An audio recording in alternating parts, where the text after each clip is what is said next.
Welcome back, guys, as we continue to race to Infinity War. This time we're talking about Iron Man 3. This time around, Shane Black is the director, and he brings a different style to the Iron Man films. Tony is struggling with PTSD after the Avengers and is building new armors in preparation for a future attack.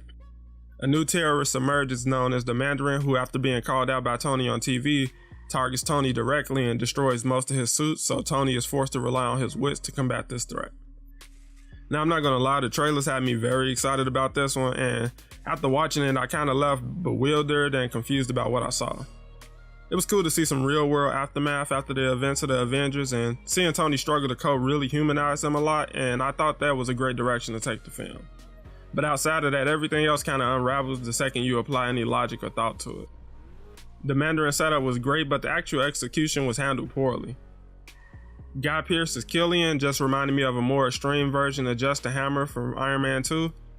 And Tony being caught off guard at home by the Mandarin's attack is ridiculous.